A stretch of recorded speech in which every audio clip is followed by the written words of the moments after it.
Welcome back to my channel. আমি শুভ্রা আবার তোমাদের সামনে হাজির হলাম। Good morning. এখন 9:30 বাজে। খুব সকাল সকাল আজকে ব্রেকফাস্ট করতে হয়েছে। কী বলো তো, চিড়ে দিয়ে, দই দিয়ে, কলা দিয়ে।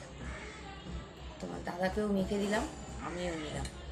হ্যাঁ, তা আমি এই খাবারটা খাই না প্রায় বলতে গেলে। আমার চিড়ের পোলাও ছাড়া আমি চিড়ে দিয়ে, দই দিয়ে, কলা দিয়ে এরকমভাবে খাই না। আমাদের দাদা খায়।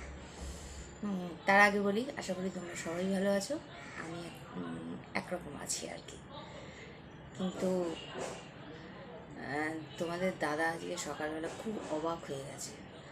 আমি সকালবেলা লিকার চা খেয়েছি, আবার চিড়ে দিয়ে, দই দিয়ে, কলা দিয়ে খাচ্ছি। মানে এটা দেখে আমাকে খুব অবাক হয়ে গেছে, কারণ আমি তো এই কাজটা কোনো দিন করি না।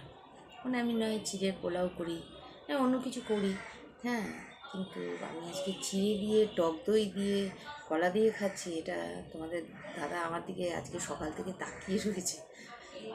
আসলে লিকার চা খাই না, দুধ চা খাই। তা তোমাদের দাদা গ্রিন টিও খায়, লিকার চাও খায়, আবার দুধ চাও মাঝে মাঝে খায়, ঠিক আছে, কিন্তু আমি কোনোদিন খাই না। তা যাই হোক, আজকে তোমাদের সঙ্গে এই কথাটা শেয়ার করলাম। আশা করি তোমরা সবাই ভালো আছো। আজকে রোদ্দুরটা খুব ভালো উঠেছে, যেন পুজো পুজো। ঠিক আছে, টাটা। আজকে খুব সকাল সকাল ব্রেকফাস্ট করতে বসেছি, বাসি কাজ টাজ সব হয়ে গেছে, সবই হয়ে গেছে। ঠিক আছে, টাটা।